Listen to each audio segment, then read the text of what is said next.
The containment cell smelled of metal and disinfectant, its walls humming with the low vibration of energy barriers. Neera pressed herself against the far corner, her silver-blue skin catching the harsh artificial light that made her luminescent markings pulse with anxiety. The delicate patterns that traced along her arms and face, normally a soft pearl white, now flickered erratically like a broken star. She had been here for 3 days since her exploration vessel crashed on this human colony world. 3 days of waiting for the torture her people whispered about in frightened voices. 3 days of expecting the worst from the species that had earned such a terrible reputation across the galaxy. The door's pneumatic hiss made her flinch. She pulled her knees tighter to her chest, making herself as small as possible as heavy footsteps approached. Through the energy field, she saw him, tall, broad-shouldered, unmistakably human. Her breath caught in her throat. But he moved differently than she expected. There was no aggression in his stride, no predatory gleam in his dark eyes. He carried a medical kit in one hand and what appeared to be a steaming cup in the other. His hair was brown and slightly unkempt, and she noticed paint stains on his work coveralls. "Hey there," he said softly, crouching down outside her cell. His voice was deeper than her own people's melodic tones, but there was a gentleness to it that surprised her. "I'm Jackson. I'm here to look at your injuries." Neera didn't respond. She couldn't, partly from fear, partly because she understood only fragments of human language. But she watched him carefully, noting how he moved slowly, telegraphing his intentions. Jackson set the cup down where she could see it. Steam rose from the liquid, carrying a scent that wasn't unpleasant, something warm and slightly sweet. "That's chamomile tea," he explained, though he doubted she understood. "My grandmother always said it helped with nerves." He gestured to the medical scanner in his hand, then pointed at the gash on her left arm where a piece of her ship's hull had cut her during the crash. The wound had sealed itself partially, her species' natural healing was more advanced than human biology, but it was clearly infected. "I need to treat that," he said, his tone patient. "It's going to get worse if we don't clean it." Neera's luminescent markings flared brighter, a clear sign of distress. She shook her head frantically, pressing further into the corner though there was nowhere left to retreat. Jackson studied her reaction and slowly set the medical scanner aside. Instead, he rolled up his own sleeve, revealing a similar cut on his forearm. Without breaking eye contact, he picked up the scanner and ran it over his own wound. The device hummed softly, emitting a pale blue light that made the inflammation around his cut recede. "See," he said gently. "It doesn't hurt. It helps." Something in his demonstration made Neera pause. He had hurt himself to show her the device was safe. No torturer would do that. No monster would take time to ease her fears. She looked at him more carefully. His face was kind, with laugh lines around his eyes that spoke of someone who smiled often. There was paint under his fingernails, blues and purples that reminded her of nebulae. An artist's hands. Jackson waited. He didn't push or demand. He simply sat cross-legged on the floor and pulled out a small sketchpad from his pocket. With quick, sure strokes, he began to draw. Even upside down, Neera could see it was her, not monstrous or threatening as she expected humans might portray her, but captured with surprising beauty.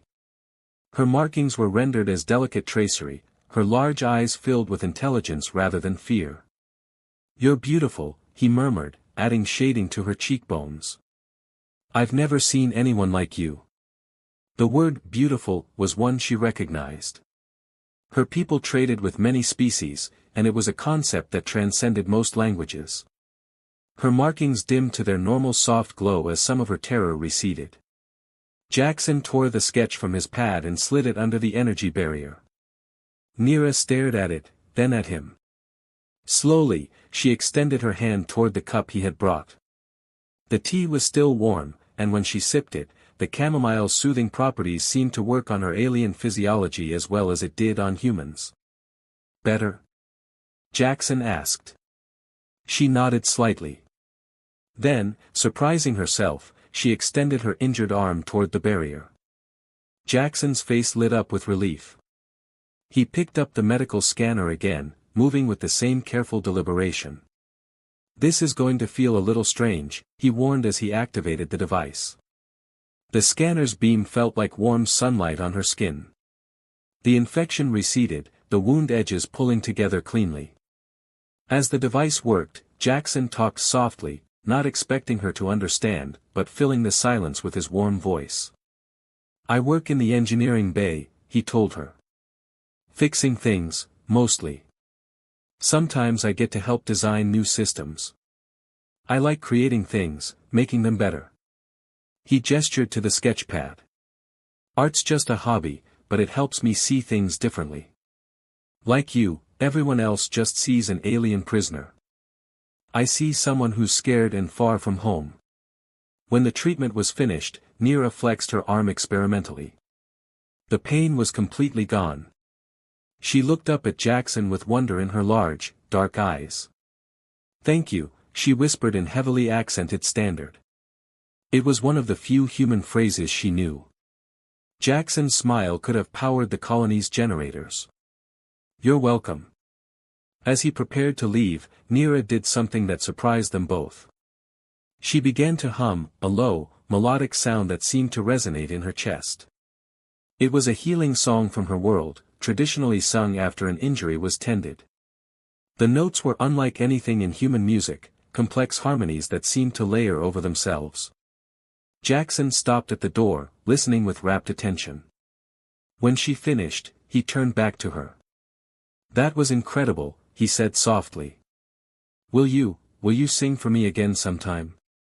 Neera nodded, and for the first time since her capture, her luminescent markings pulsed with something other than fear. They flickered with curiosity, with the first tentative spark of connection. As the door closed behind him, she picked up the sketch he had made. In it, she saw herself through his eyes, not as a monster or a specimen, but as someone worthy of artistry, of beauty, of care. Outside her cell, Jackson leaned against the corridor wall, his heart racing. He had been assigned to provide medical care for the alien prisoner as part of his duties. But something had happened in that room, something he hadn't expected. He thought about her eyes, large and expressive, filled with intelligence and pain. He thought about her song, hauntingly beautiful and unlike anything he had ever heard. And he thought about the way her markings had changed when she looked at his drawing, shifting from panic strobing to a gentle, steady glow. 3 days ago, she had been just another assignment. Now, she was something else entirely. Something dangerous. Something wonderful. As he walked back to his quarters, Jackson found himself already planning what he would bring her tomorrow. Perhaps some of his art supplies. Maybe a book with pictures of Earth's landscapes. Anything to see that soft glow in her markings again, anything to hear her sing. He didn't know it yet, but in that sterile containment cell, something had begun that would change both their worlds forever. The morning light filtered through the small porthole in Neera's containment cell, casting dancing patterns across the metal walls. She had been watching the sunrise for the past hour, marveling at how different this world star appeared compared to the twin suns of her home planet. The light here was warmer, more golden, and it made her silver-blue skin shimmer in ways that reminded her of the pearl beds in Zalithia's shallow seas. The familiar hiss of the door made her heart quicken, but not with fear anymore. Over the past week, she had come to anticipate these visits. Jackson entered carrying his usual medical kit, but today he also had a small bundle tucked under his arm. "Good morning, Neera," he said, settling into his customary spot on the floor outside her cell. His pronunciation of her name had improved considerably, though he still couldn't quite capture the melodic trill that her people used. "Good morning, Jackson," she replied carefully. Their daily language lessons had progressed remarkably well. Neera's species had a natural aptitude for linguistics, and Jackson proved to be a patient teacher. He unwrapped the bundle, revealing fresh fruit from the colony's hydroponic gardens, a small device she didn't recognize, and what appeared to be art supplies. "I brought you something special today," he said, activating the device. A three-dimensional hologram sprang to life between them, a rotating image of her home world, Zalithia. Nira gasped, her luminescent markings flaring bright with surprise and emotion. The hologram showed her planet's distinctive triple ring system, the swirling aurora that danced perpetually around the poles, and the vast crystal cities that dotted the main continent. "How did you?" she whispered, reaching toward the image with trembling fingers. "I accessed the galactic database," Jackson explained gently. "I wanted to understand where you came from. Your world is beautiful, Nira. The way the light refracts through those crystal spires. I've never seen architecture like that." Tears gathered in her large eyes, not the crystalline tears of sorrow her people shed, but the clear, warm tears that came from being understood. "You studied my home?" "I studied everything I could find about your people," he admitted, his cheeks flushing slightly. "Your music, your art, your history. Did you know that Zalithian healing songs can actually repair damaged cellular structures? That's why you sang after I treated your wound." Nira nodded, wiping her eyes. "My grandmother taught me the healing songs. She said they carried the resonance of our world's heartbeat." She paused, studying his face. "Why do you want to know these things?" Jackson was quiet for a moment, his dark eyes meeting hers through the energy barrier. "Because you're not just a prisoner to me anymore," he said softly. You're someone I care about. Someone I want to understand." The admission hung in the air between them, heavy with implication. Nira's markings pulsed in the rhythm of her heartbeat, a deep, steady glow that Jackson had learned indicated contentment and, something more. "I care about you too," she whispered, the words barely audible.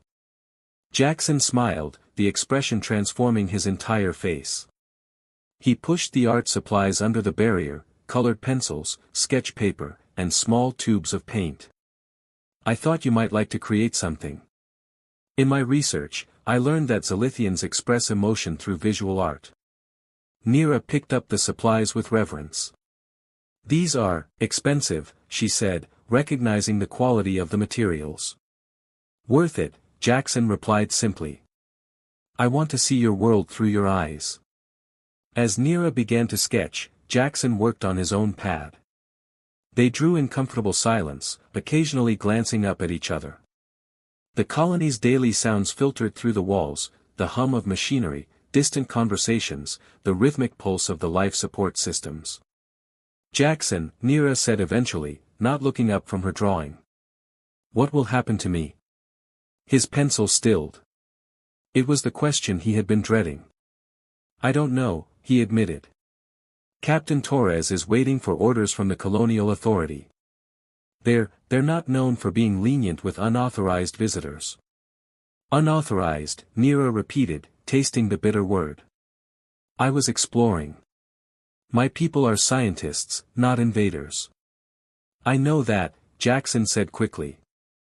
"I've been trying to convince Torres, but the political climate, there's a lot of fear about alien contact right now."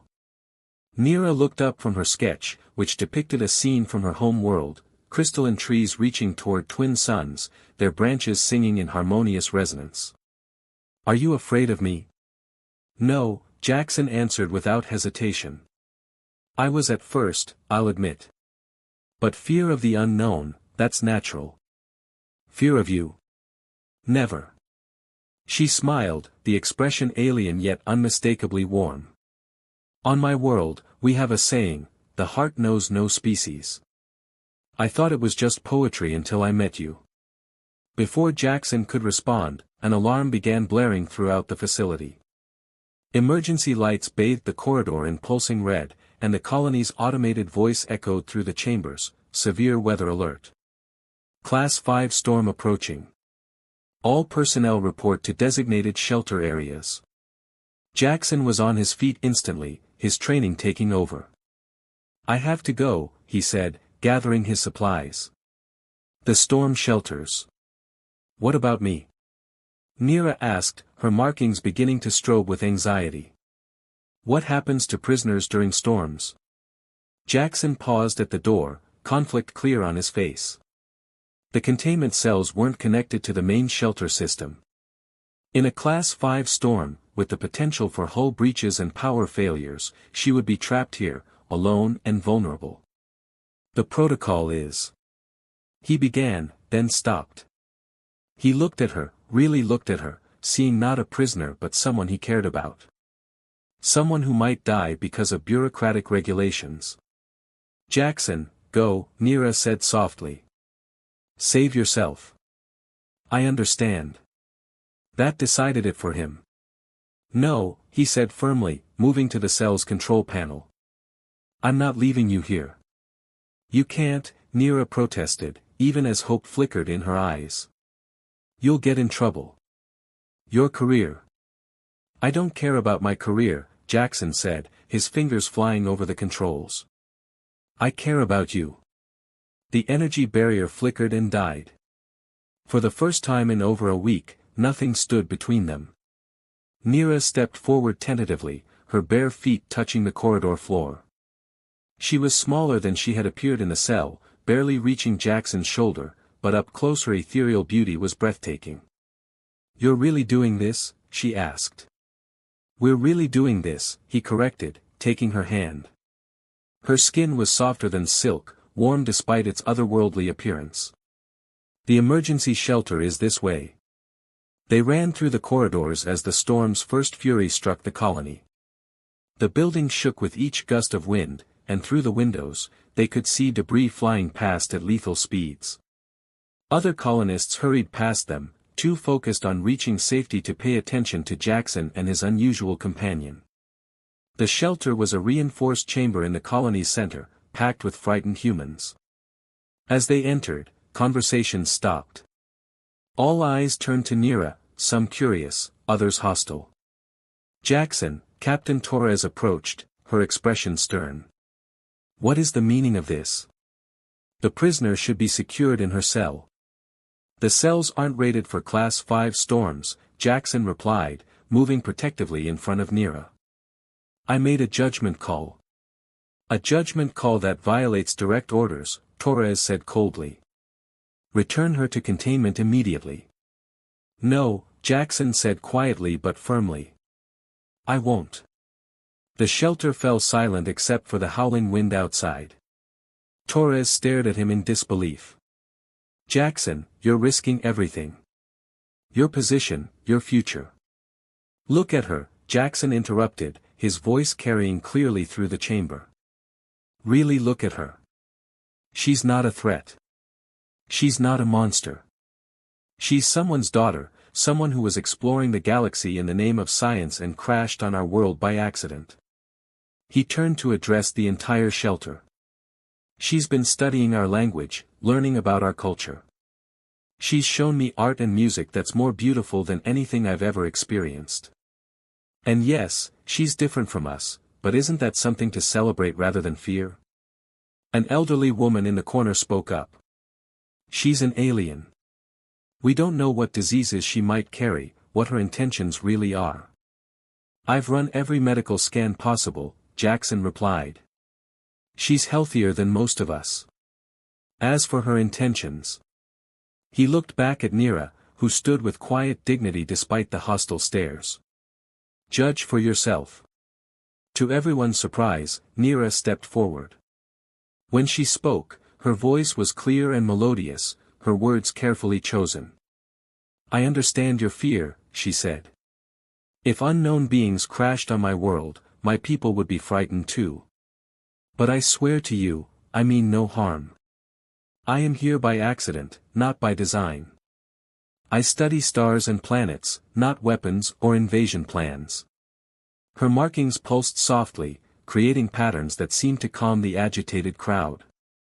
"I have seen your art, your music, your capacity for kindness through this man," she gestured to Jackson. "I wish only to return home to share these discoveries with my people, so they might know that humans are not the monsters some believe them to be." The shelter remained quiet except for the storm's rage outside. Slowly, the elderly woman who had spoken before nodded. "She speaks well for someone who's only been here a week." "She's intelligent," Jackson said. "More than that, she's kind." She sang healing songs when I was injured yesterday, even though I'm her captor. You were injured? Torres asked, her stern expression softening slightly. Minor accident in the engineering bay, Jackson explained. Nira used her people's healing music to help with the pain. She didn't have to do that. Captain Torres studied Nira for a long moment. Is this true? Nira nodded. Where I come from, we heal whenever we can. It is our way. The storm raged for 6 hours. During that time, something remarkable happened. Nira's gentle nature and obvious intelligence began to win over the colonists. She shared stories of her home world, demonstrated her people's sign language, and even sang softly to calm the children who were frightened by the storm's fury. When the all-clear finally sounded, the atmosphere in the shelter had completely changed. Instead of a dangerous prisoner, many now saw a fellow being stranded far from home. As they prepared to leave, Captain Torres approached Jackson and Nira. This doesn't change the fact that you disobeyed orders, she told Jackson. I know, he replied, still holding Nira's hand. I'd do it again. Torres sighed. I believe you would. She looked at Nira. And you've certainly made an impression. But the colonial authorities' orders still stand. I'm sorry. As they walked back through the damaged corridors, Nira squeezed Jackson's hand. Thank you, she whispered. For everything. Don't thank me yet, Jackson replied, his jaw set with determination. This isn't over. That night, as Nira was returned to her cell, she and Jackson both knew that something fundamental had changed. They had faced danger together, stood up for each other, and in doing so, had moved beyond mere friendship. They were falling in love, against all odds and regulations. And that was either going to save them both or destroy them.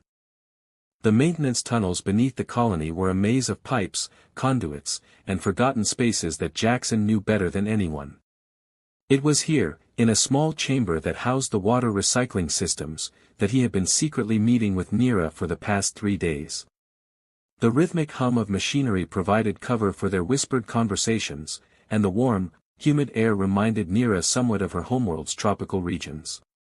Your sister will be furious when she finds out, Nira said softly, her luminescent markings casting dancing shadows on the curved walls. She sat cross-legged on a maintenance blanket Jackson had brought, her silver-blue skin seeming to glow in the dim light. Jackson looked up from the sketch he was working on, a portrait of Nira singing, her markings bright with joy. Raven doesn't understand, he said. She sees everything in terms of security protocols and regulations. She can't see what I see when I look at you. And what do you see? Nira asked, though her markings pulsed in the pattern he had learned indicated happiness. She already knew the answer, but she loved hearing him say it. I see someone brilliant and kind, Jackson replied, setting down his pencil to look at her directly. Someone who makes me want to be better than I am. Someone who's shown me that the universe is so much bigger and more beautiful than I ever imagined. Nira moved closer to him, their knees almost touching. Over the past weeks, they had grown comfortable with proximity, but there was still an electric tension in the small space between them. On Zalithia, we have a ceremony called the heart binding, she said quietly. When two souls recognize each other across the void, they sing together until their life rhythms synchronize. It's said that once this happens, they become part of each other's song forever. That's beautiful, Jackson whispered, reaching out to trace the delicate patterns on her arm. Her skin was warm and incredibly soft, and where he touched, her markings brightened responsively. I've been dreaming of your heartbeat, Nira admitted, her voice barely audible above the machinery. In my culture, this means. Means what? Jackson asked, though his own heart was racing. It means I'm falling in love with you, she said, meeting his eyes with a vulnerability that took his breath away. Jackson cupped her face gently in his hands, marveling at how perfectly she fit against his palms. Nira, I. The sound of heavy boots in the tunnel outside froze them both. Jackson recognized the measured cadence immediately, security personnel. He pressed a finger to his lips and pulled Nira behind a large water processor, just as the chamber's entrance hissed open. "I know you're down here, Jax," came a familiar voice, sharp with authority and frustration. Raven's silhouette appeared in the doorway, her security uniform crisp despite the late hour, her dark hair pulled back in the severe bun she favored. "Your access card was logged entering the maintenance level an hour ago." Jackson emerged from behind the machinery, trying to look casual. "Just doing some routine checks on the—" "Cut the crap," Raven interrupted, her green eyes, so similar to her brother's, flashing with anger. "I've been tracking your movements for days. The unauthorized access to the database, the missing medical supplies, the power fluctuations in containment block C." She stepped into the chamber, her hand resting on the stunner at her hip. "Where is she?" "Raven, you don't understand."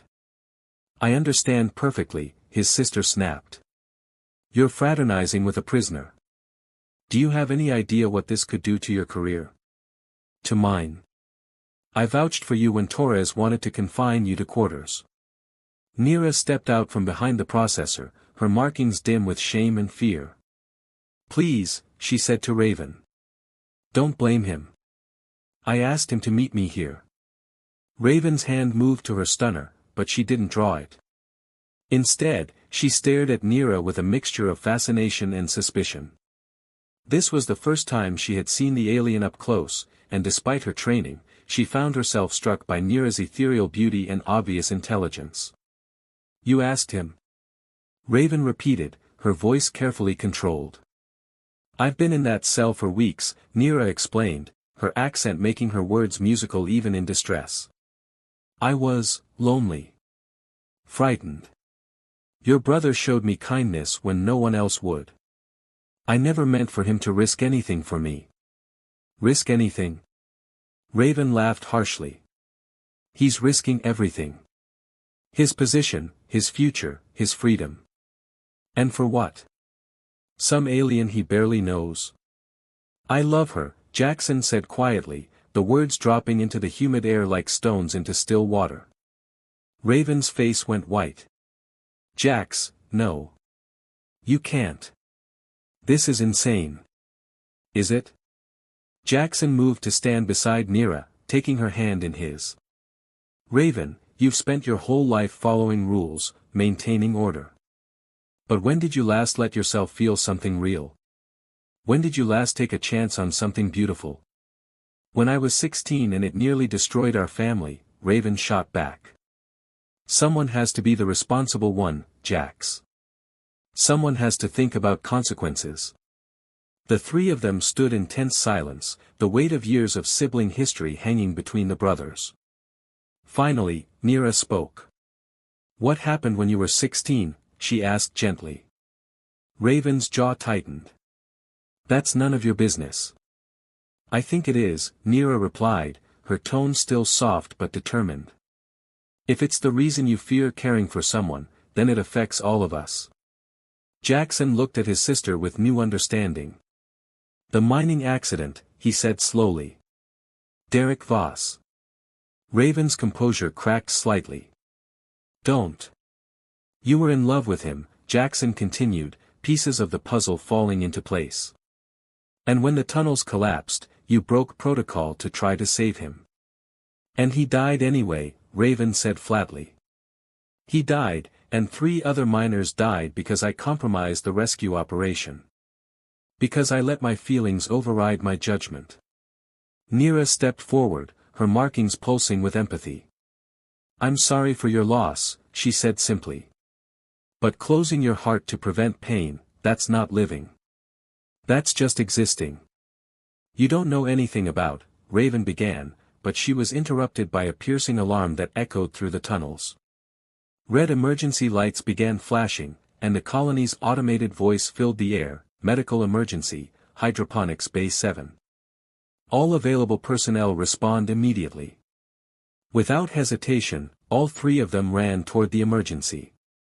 The hydroponics bay was in chaos when they arrived. A support beam had collapsed, pinning a young boy beneath twisted metal and crushing several of the growing tanks.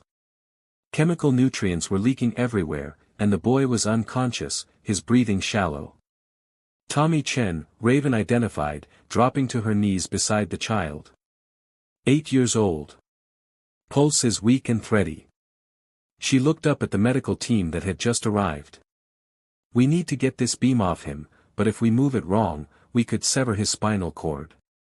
The medical technician shook his head grimly. We don't have the equipment for this kind of extraction.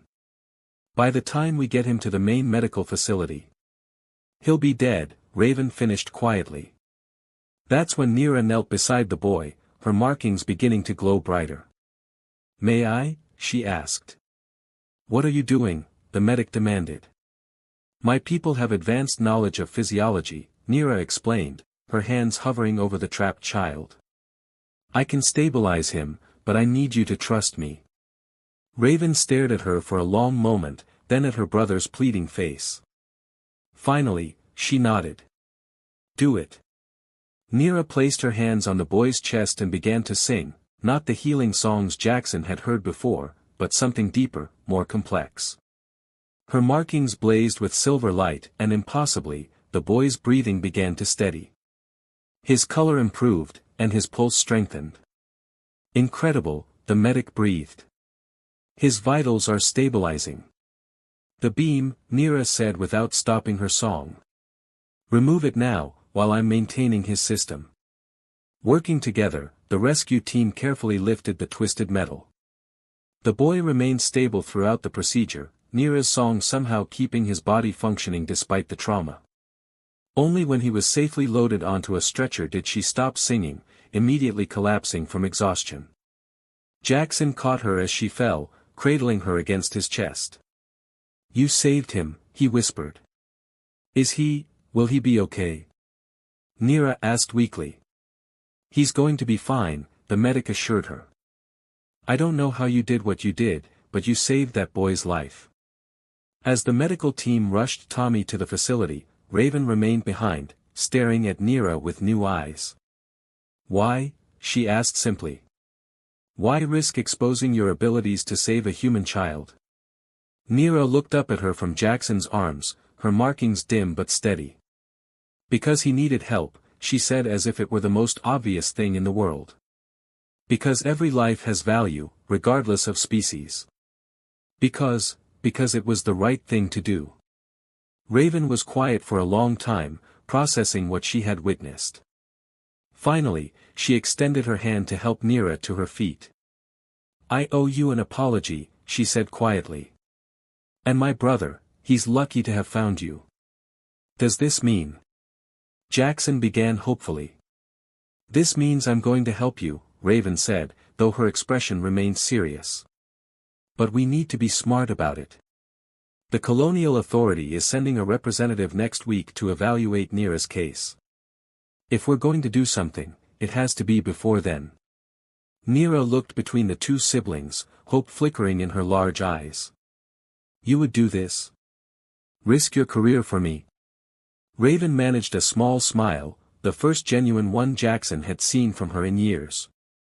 My brother loves you, and you saved a child's life at the risk of your own safety. That tells me everything I need to know about who you really are. She paused, her expression becoming more serious. Besides, maybe it's time I stopped letting fear rule my decisions. As they made their way back through the colony's corridors, Nira walking between the two siblings, she felt something she hadn't experienced since her capture, hope. Not just for freedom, but for a future where love might actually be possible. What's our next step? Jackson asked his sister. Raven's smile turned slightly mischievous, reminding him of the adventurous girl she had been before life had hardened her. We're going to need a ship, forged documents, and a very good distraction.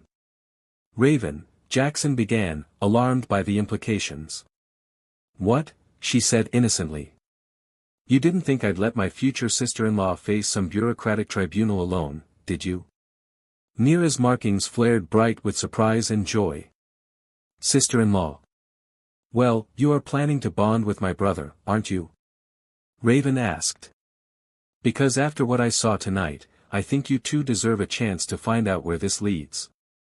For the first time in weeks, Jackson felt truly hopeful. With Raven's help, they might actually have a chance. As they reached the residential sector, he squeezed Neera's hand. Whatever happens, he promised her, we'll face it together. Together, Neera agreed, her markings pulsing in the rhythm of her heart, a heart that, despite everything, had found its match among the stars. But as they parted ways for the night, none of them noticed the figure watching from the shadows, a figure who had seen everything and was already planning how to use this information to their advantage. The game was about to change, and the stakes were about to become deadly.